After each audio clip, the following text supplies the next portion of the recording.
Hello, in this video we're going to be looking at how to use an analemma.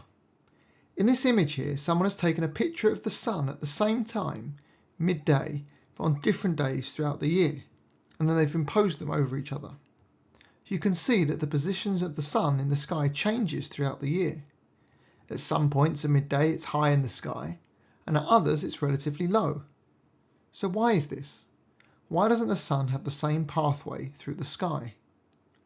Well, if you take the midpoint, then the highest and lowest points are 23.5 degrees above and below. This might give you a clue as the reason the sun gets higher and lower, as this is the same as the tilt of the Earth's axis, and this accounts for the variation in the height in the sky, or the declination. The other reason the sun appears to move east or west from the south is because the sun doesn't appear to move at the same speed throughout the sky. One of the main reasons for this is due to the Earth's elliptical orbit, and this accounts for a lot of the movement east or west.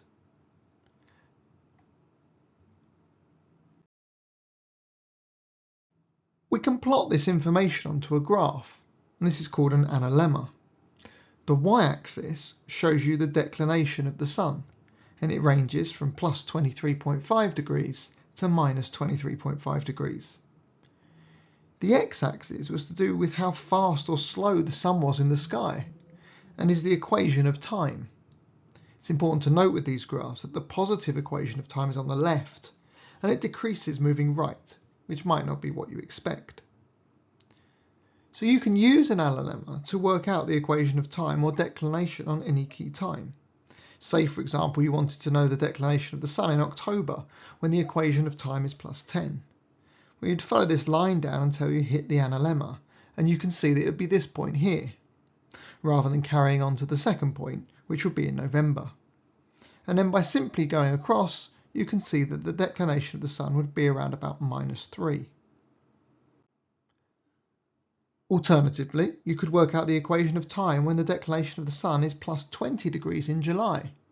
Again, going across, you'll keep going until you get to the part of the line in July, around here. And then by following it up to the axis, you can see that the equation of time would be around about minus 7.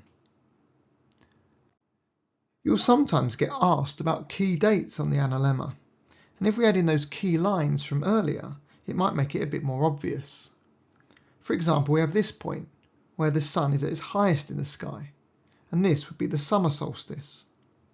And then we have the alternative point when the sun's at its lowest in the sky, and this would be the winter solstice.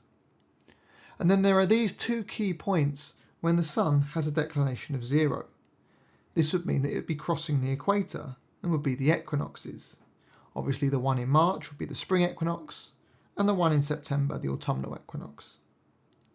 So now you know how to use an analemma. Have a go at our key questions.